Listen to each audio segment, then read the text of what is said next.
सभी विद्यार्थियों का जीएसएस ढंढन ऑनलाइन क्लासेज में स्वागत है। मैं रमाकांत खींची बायोलॉजी लेक्चरर आपके लिए आज पहली यूनिट का पहला चैप्टर आवर्तबीजी पादपों में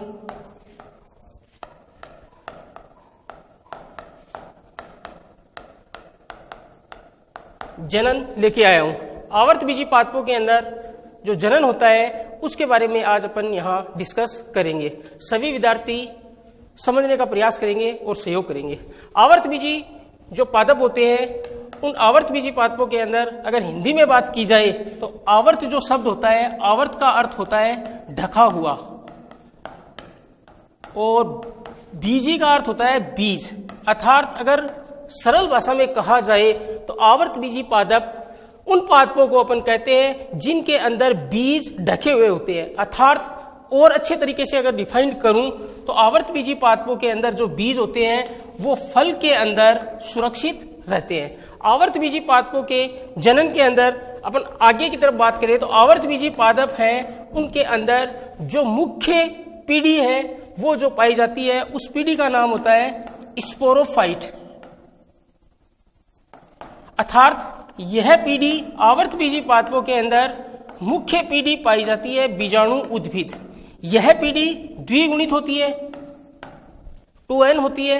यह जो बीजाणु उद्भिद पीढ़ी होती है यह पीढ़ी आवर्तबीजी पादपों के अंदर अत्यंत विकसित होती है। उसके अलावा यह पीढ़ी दीर्घजीवी होती है। अर्थात आवर्तबीजी पादपों के अंदर ये बीजाणु उद्भिद पीढ़ी लंबे समय तक जीवित रहती है और बहुत ज्यादा विकसित होती है। ये जो आवर्तबीजी पादप होते हैं यह मुख्यतः जड़, तना तथा पत्ती में विभेदित होते हैं। इस आवर्तबीजी पादपों के अंदर एक दूसरी पीढ़ी पाई जाती है, उस पीढ़ी का नाम गेमिटोफाइट होता है। अर्थात हिंदी में बात करूं तो यह पीढ़ी है, इसका नाम होता है युग्मकोद्भिद। यह जो पीढ़ी होती है आवर्तबीजी पादपों में अगुणित पाई जाती है और ये जो पीढ़ी होती है वह आवर्तबीजी पादपों के अंदर अत्यंत हासित और ये जो वाली है स्पोरोफाइट दीर्घजीवी होती है। तो यह जो पीढ़ी होती है वह अल्पजीवी होती है। अर्थात कहने का मतलब आवर्तबीजी पादपों के अंदर जो दोनों पीढ़ियां होती है उन दोनों पीढ़ियों के अंदर एक जो पीढ़ी होती है वो विकसित होती है, एक पीढ़ी हासित होती है, दूसरी पीढ़ी दीर्घजीवी होती है और दूसरी अल्पजीवी होती है। अर्थात इनके अंदर जो पीढ़ी एकांतरण पाया जाता है वह पीढ़ी एकांतरण अस्पष्ट पाया जाता है। अस्पष्ट पीढ़ी एकांतरण पाया जाता है। अर्थात पीढ़ी एकांतरण से तात्पर्य यह है कि जो आवर्तबीजी पादप होते हैं उनके अंदर दो पीढ़ियां पाई जाती है। उन दो पीढ़ियों में से मुख्य पीढ़ी तो ये हो जाती है बीजाणु उद्भिद और उसके अलावा जो युग्मकोद्भिद पीढ़ी होती है वह बहुत ही कम समय के लिए, अर्थात अगर और ज्यादा विस्तृत बात की जाए तो आवर्तबीजी जो पादप होते हैं उन पादपों के अंदर जब बीजाणु बनते हैं और बीजाणुओं के अंदर अगर बात की जाए तो पुंकेसर बनता है। पुंकेसर से जब परागकणों का निर्माण होता है तो ये जो परागकण होते हैं यह कैसी पीढ़ी होती है? अगुणित पीढ़ी होती है। और ये जो परागकण है वो कौन सी पीढ़ी को? युग्मकोद्भिद पीढ़ी को निरूपित करते हैं। आवर्तबीजी पादपों के अंदर जनन के अंदर ये स्पोरोफाइट, गेमिटोफाइट आपको बता दिया, दीर्घजीवी, विकसित, अल्पजीवी, हासित। अब इसके बाद अपन बात करते हैं आवर्तबीजी पादपों के अंदर जो जनन होता है वह जनन आवर्तबीजी, अपना जो टॉपिक है वो है क्या? जनन। तो आवर्तबीजी जो पादप होते हैं उनके अंदर दो प्रकार का जनन पाया जाता है। पहला जो एसेक्सुअल रिप्रोडक्शन, दूसरा सेक्सुअल रिप्रोडक्शन। पहला जो अपन बात करते हैं एसेक्सुअल रिप्रोडक्शन की। रिप्रोडक्शन अलैंगिक, एसेक्सुअल। एसेक्सुअल रिप्रोडक्शन के अंदर इसको अगर दूसरा नाम दिया जाता है तो उसको नाम देते हैं एपोमिक्सिस। एग्जाम के अंदर अलैंगिक जनन नहीं पूछा जाता है, एग्जाम के अंदर पूछा जाता है एपोमिक्सिस क्या है। तो एपोमिक्सिस है वो एक प्रकार का क्या है? अलैंगिक जनन है। एपोमिक्सिस की यदि बात की जाए तो जो एपो शब्द होता है उस एपो शब्द का अर्थ होता है विदाउट,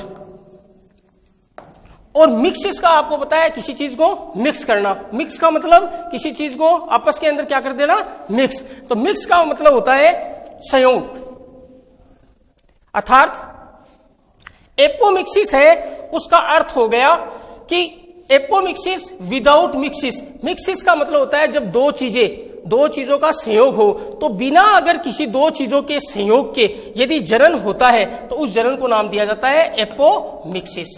अर्थात इस प्रकार के जनन में संयोजन की प्रक्रिया या संयोग नहीं होता है।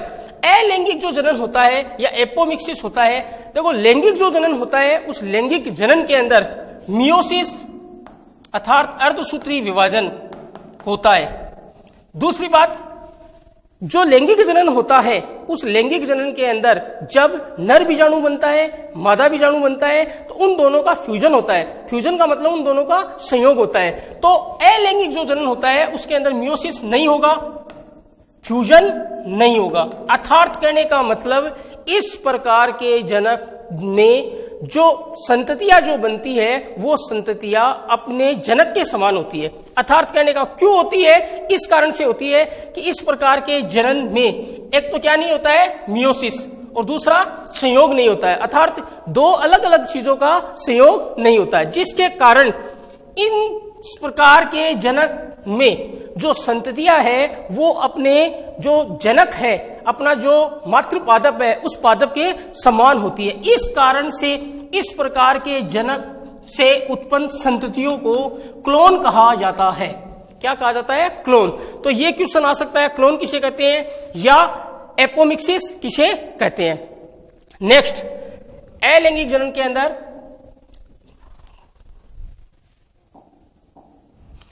अंदर अब आगे अलैंगिक जो जनन होता है वह कितने प्रकार का होता है। अलैंगिक जनन के अंदर पहला अलैंगिक जनन में अनिषेक बीजता।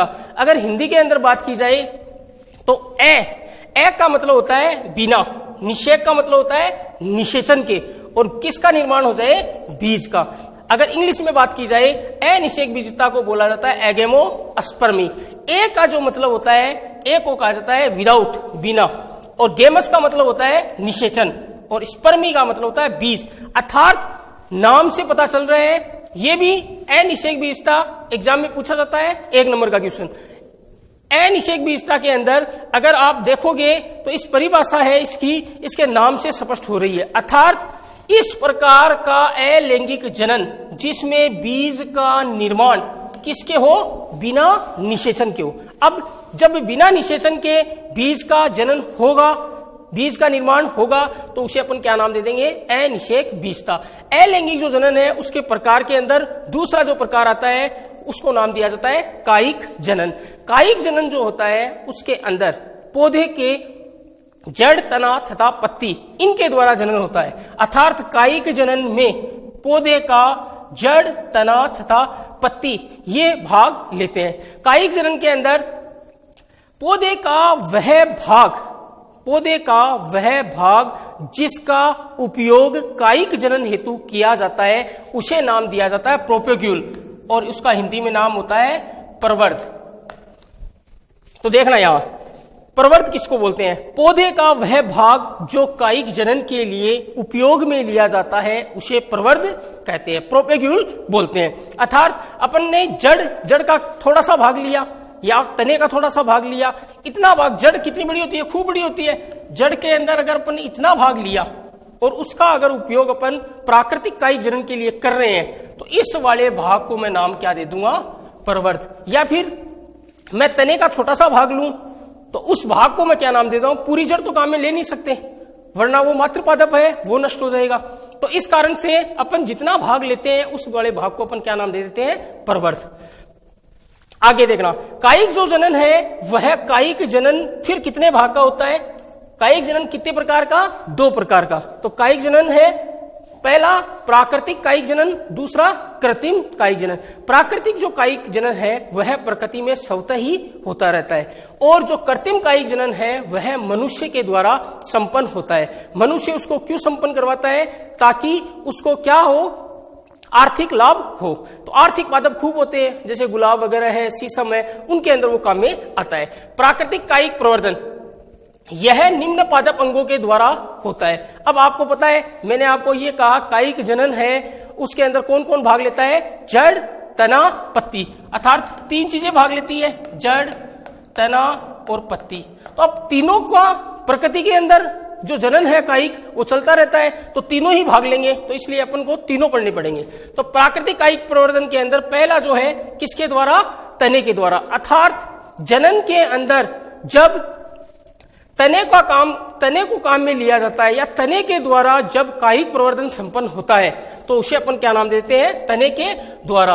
प्रकृति के अंदर जो तना है वो तना खूब रूप में या खूब प्रकार में पाया जाता है, जैसे परकंद, कंद, घनकंद, सलकंद, ऊपरी भूस्तरी, अंतः भूस्तरी, भूस्तरिका।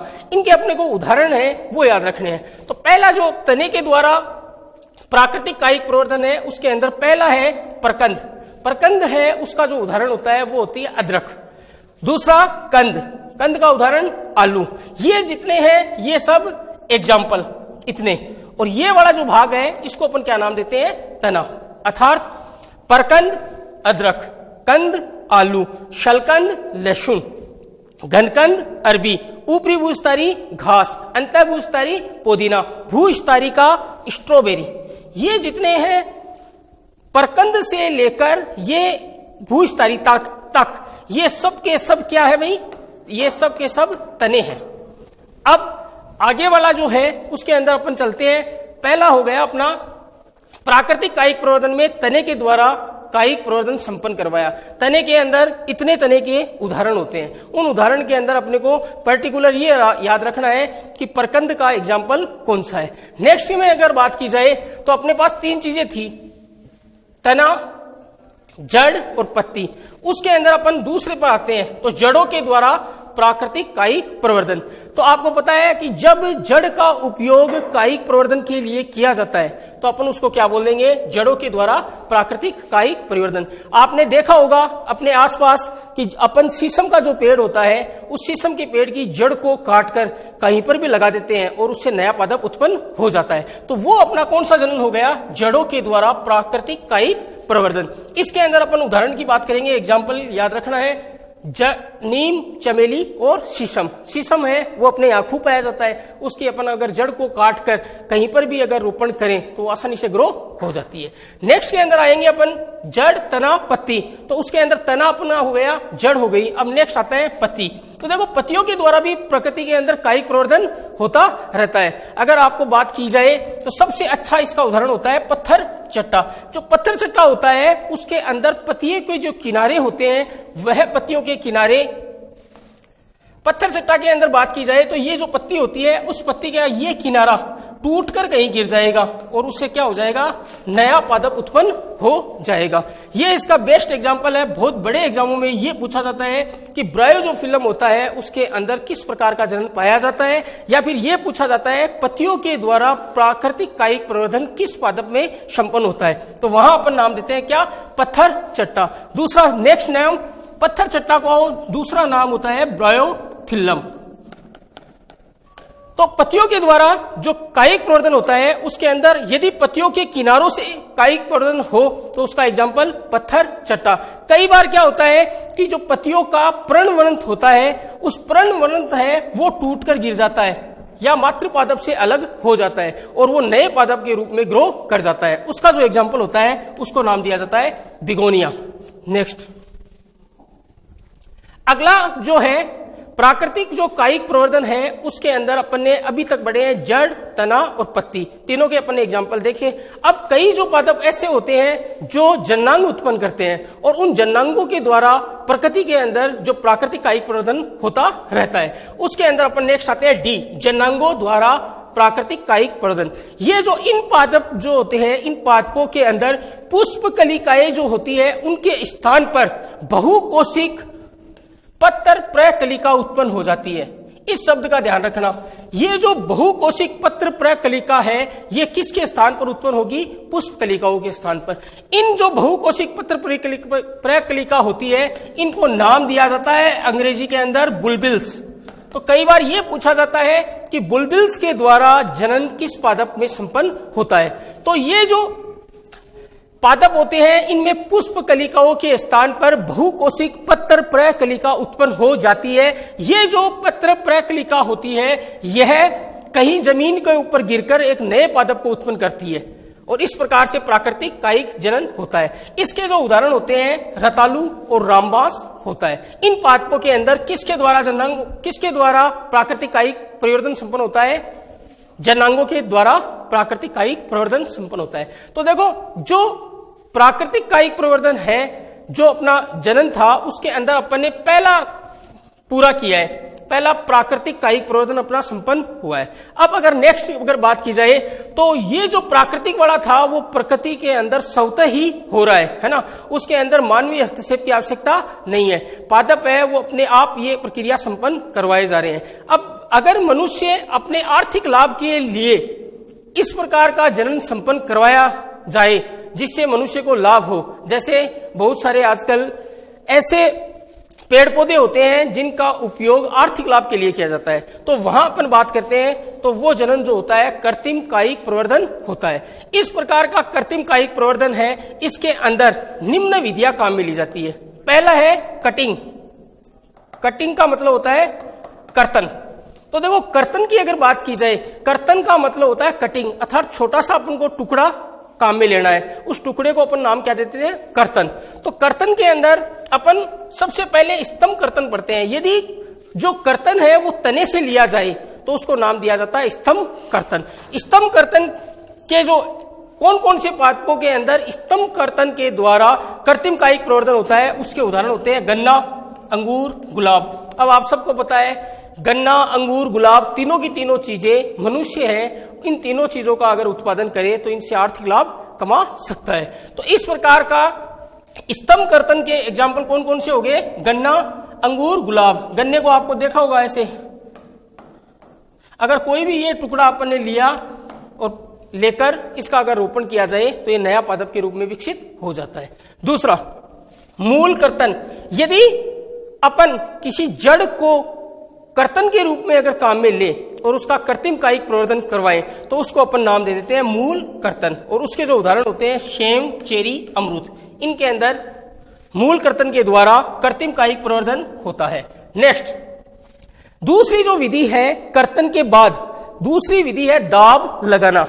तो इस विधि के अंदर दाब वाली जो विधि होती है इसके अंदर प्रेशर लगाया जाता है, लेकिन इस विधि के अंदर इसकी जो मेनली जो शर्त होती है वो ये होती है कि इस विधि को अंदर मुख्य जो पादप होता है उसको मुख्य पादप से किसी भी शाखा को अलग किए बिना यह दाब लगाना विधि संपन्न होती है। तो देखना इस विधि में स्तंभ या शाखा को, देखो कटिंग वाली जो थी कर्तन में तो अपन ने किसी भी जो पादप था उससे अपन ने थोड़ा सा टुकड़ा काट लिया, वो चाहे स्तंभ का हो चाहे वो जड़ का हो, उसको पौधे से अलग करके फिर अपन ने कर्तन करवाया। लेकिन जो दाब लगाना जो विधि है इसके अंदर अपन जिस टुकड़े को काम में लेंगे उस टुकड़े को वहीं उस पौधे के ऊपर काम में लेंगे, अर्थात मूल जो पादप है उससे अपन उस भाग को अलग नहीं करेंगे। अर्थात कहने का मतलब इस विधि में स्तंभ या शाखा को मूल पादप से अलग किए बिना उसमें अपस्थानिक जड़ों के निर्माण को प्रेरित किया जाता है। इस विधि को अपन नाम देते हैं दाब लगाना। यह जो विधि होती है इस विधि के प्रकार होते हैं। तो सबसे पहला जो प्रकार होता है उसके अंदर लिखा जाता है टिल्ला दाब विधि, अर्थात अपने भूभाग पर जहां मिट्टी के टिल्ले पाए जाते हैं और वहां पर यदि कोई पेड़ हो तो उस पेड़ की जो शाखाएं होती है उन शाखाओं को अपन ऐसे करके मिट्टी में दबा देते हैं, फिर उसके ऊपर पानी पड़ता है और यहां क्या होता है, ये वाला जो भाग होता है इस वाले भाग के अंदर ऐसे अपस्थानिक जड़ें उत्पन्न हो जाती है। फिर इस वाले भाग को अपन यहां से अलग करते हैं और अलग करके कहीं दूसरी इच्छित स्थान पर इसका रोपण कर देते हैं। ये जो विधि होती है इस विधि को नाम दिया जाता है टिल्ला दाब विधि, अर्थात इसके अंदर जो शाखा थी उस शाखा को मुख्य जो पादप था ये वाला मुख्य पादप इससे अलग किए बिना अपस्थानिक जड़ों के निर्माण को प्रेरित किया जाता है। इस प्रकार की विधि को अपन क्या नाम देते हैं? टिल्ला दाब विधि। इस विधि के अंदर ये वाला जो हिस्सा है इसको अपन काट कर अलग कर लेंगे, अलग करके अपने इच्छित स्थान पर रोपण कर देंगे। इस विधि के अंदर टिल्ला दाब विधि है वो किसके अंदर, मोगरा और चमेली इसके अंदर काम में ली जाती है। नेक्स्ट दूसरी जो विधि होती है उसको नाम दिया जाता है वायु दाब गुट्टी विधि। ये जो विधि होती है इसके अंदर ऐसे पादप जिनकी शाखा को अपन मोड़ नहीं सकते, अर्थात जो कठोर पादप होते हैं, अर्थात ये ऐसे पादप, अब इस पादप की ये शाखाएं, इन शाखाओं को अपन मोड़ नहीं सके, तो जब अपन मोड़ नहीं सकेंगे तो इसके अंदर अपन टिल्ला दाब नहीं लगा सकेंगे। अगर अपन ने जोर से फिर भी दाबने की कोशिश की तो वो टूट जाएगी तो फिर अपना काम नहीं होगा। तो इसके लिए जो कठोर पादप होते हैं उनके अंदर इस प्रकार की विधि काम में ली जाती है। तो ये जो वायु दाब गुट्टी विधि होती है इसके अंदर क्या किया जाता है, जो शाखा होती है उस शाखा की इस प्रकार जो ऊपर की जो छाल होती है उस छाल को हटाया जाता है।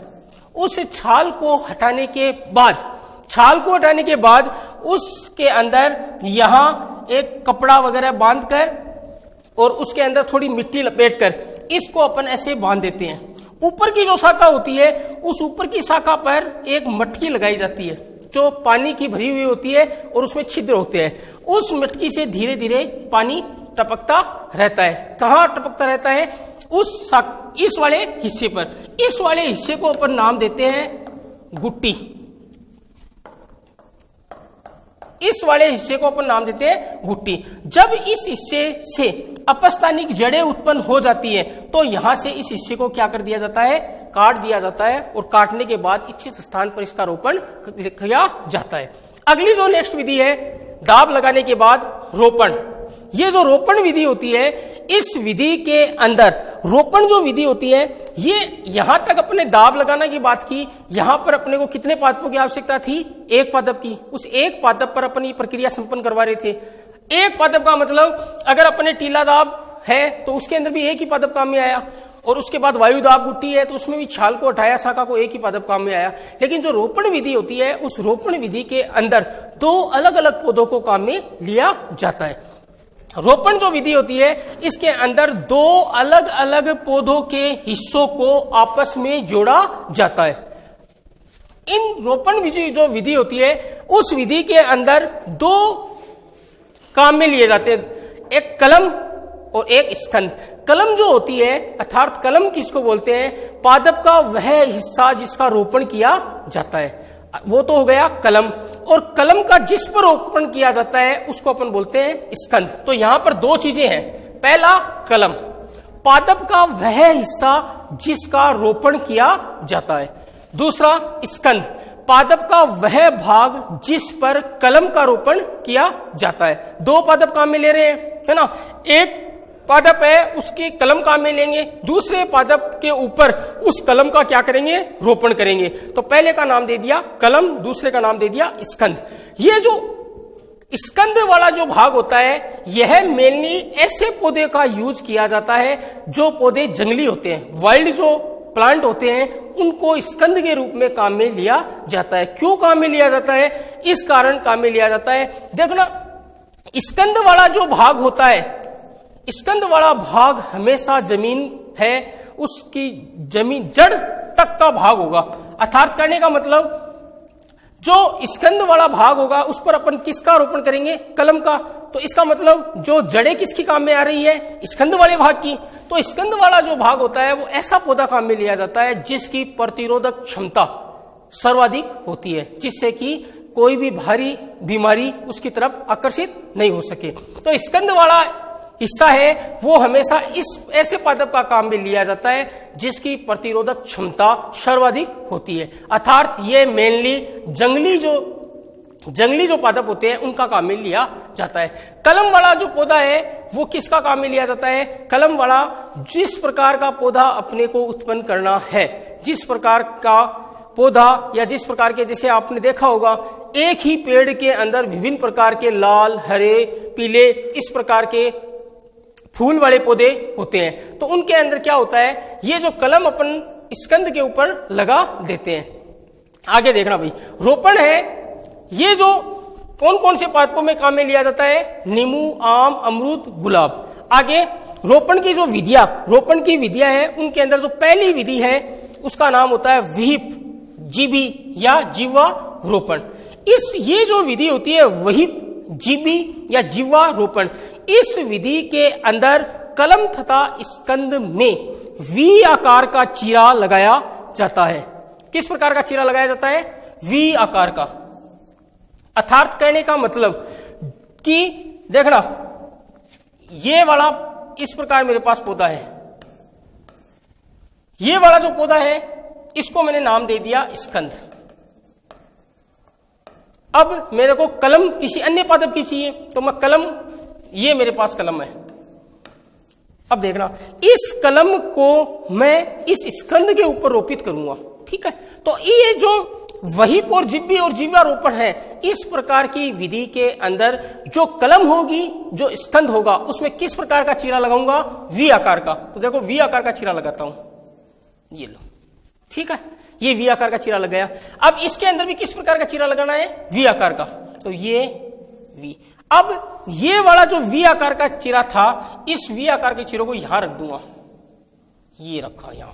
अब क्या होगा कि ये जो पौधा ग्रो करेगा तो ये कलम के अकॉर्डिंग ग्रो करेगा। जिस प्रकार की इसके ऊपर कलम है उसी प्रकार का ये पौधे का निर्माण होगा। तो इस प्रकार की विहिप और जिब्बी जीवा रोपण विधि के अंदर कलम तथा स्कंद में किस प्रकार का चीरा लगाया जाता है? वी आकार का चीरा लगाया जाता है। अगली विधि जो होती है उसको नाम दिया जाता है फच्चर रोपण। ये जो फच्चर रोपण जो विधि होती है, इस विधि के अंदर जो स्कंद होता है, अर्थात ये वाला स्कंद, ये लो स्कंद, ठीक है, इस स्कंद के अंदर तो अपन चीरा किस प्रकार का लगाएंगे? वी आकार का। ये ऐसे है, अब इसमें चीरा लगा देता हूं, ये वी आकार का चीरा लगा दिया। अब जो कलम होती है, उस कलम के अंदर ये वाला हिस्सा कलम का, इस कलम के अंदर जो वेज होता है, स्क्रू होता है, उस आकार के चीरा लगाया जाता है। तो इस आकार को यहां रख दिया। अब ये जो पादप आगे ग्रो कर जाएगा कलम के अकॉर्डिंग। तो कहने का मतलब जो फच्चर रोपण विधि है, उस फच्चर रोपण विधि के अंदर जो स्कंद होता है, जो नीचे का पार्ट होता है जमीन से लगा हुआ, उस पार्ट के अंदर वी आकार का चीरा, और जो कलम होती है उस कलम में वेज आकार का चीरा लगाया जाता है। नेक्स्ट, किरीट या मुकुट रोपण। किरीट या मुकुट रोपण के अंदर जो स्कंद होता है, उस स्कंद की मोटाई अधिक होती है। अर्थात करने का मतलब ये स्कंद, इसकी मैंने मोटाई अधिक कर ली, ठीक है। इसके अंदर फिर इस स्कंद की जब मोटाई अधिक होगी तो अपन इस मोटाई अधिक होगी तो इसके अंदर एक से ज्यादा कलम का रोपण कर सकते हैं। अर्थात ये मैंने यहां ये वाला हिस्सा कलम का लिया, कलम के अंदर जैसे मैंने वी आकार का चीरा लगाया, एक कलम ये है मेरे पास, इसमें लगाया, इन दोनों को रख दिया मैंने यहाँ एक। अर्थात इसकी मोटाई खूब है, स्कंद की मोटाई खूब होने के कारण इसके ऊपर एक से अधिक कलिका का या एक से अधिक कलम का रोपण किया जा सकता है। इसका आपने देखा होगा कि बहुत से घरों के अंदर ऐसे पेड़ पौधे लग रहे हैं जिनके अंदर एक ही पौधे के ऊपर विभिन्न प्रकार के या विभिन्न अलग अलग प्रकार के रंगों के फूल लगे हुए होते हैं। वो सब किसके द्वारा होता है? वह सब किरीट या मुकुट रोपण के द्वारा, इस विधि के द्वारा संपन्न होता है। नेक्स्ट जो विधि होती है उस विधि को नाम दिया जाता है कलिका रोपण।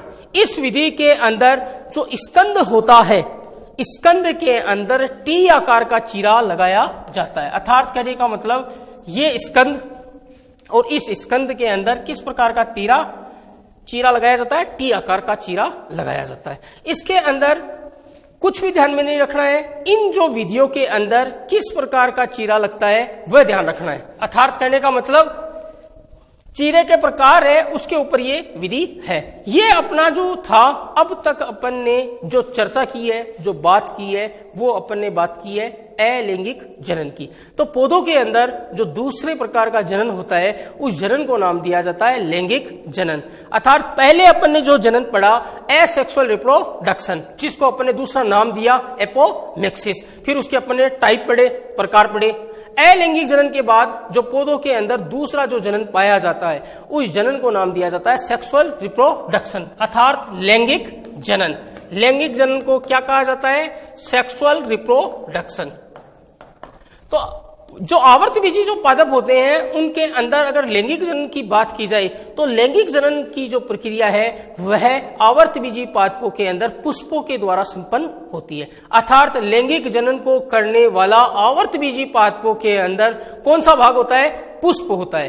तो पुष्प है वो लैंगिक जनन की प्रक्रिया को संपन्न करवाता है। पुष्प के बारे में यह पूछा जाता है पुष्प है क्या? तो देखना, पुष्प एक सीमित वृद्धि करने वाला प्रो होता है, अर्थात पुष्प का दूसरा नाम, ये इंपॉर्टेंट है ना।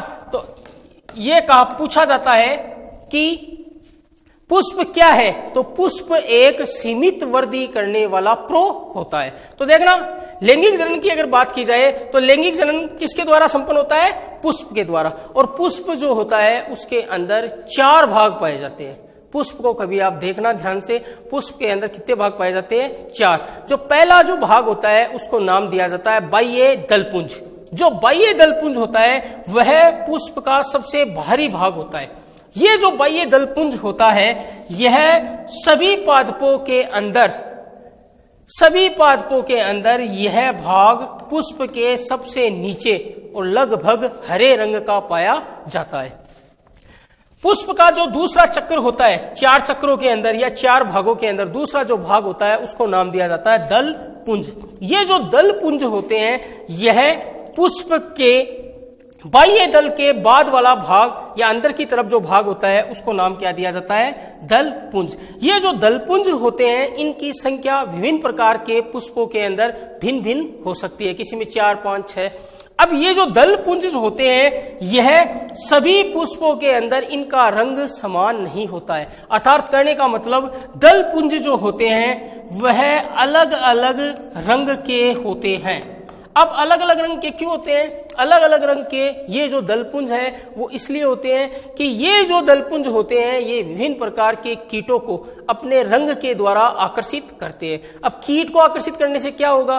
कीट को आकर्षित करने से ये होगा जब कीट इनके रंगों से आकर्षित होकर इनके ऊपर बैठेंगे तो परागण की क्रिया संपन्न होगी।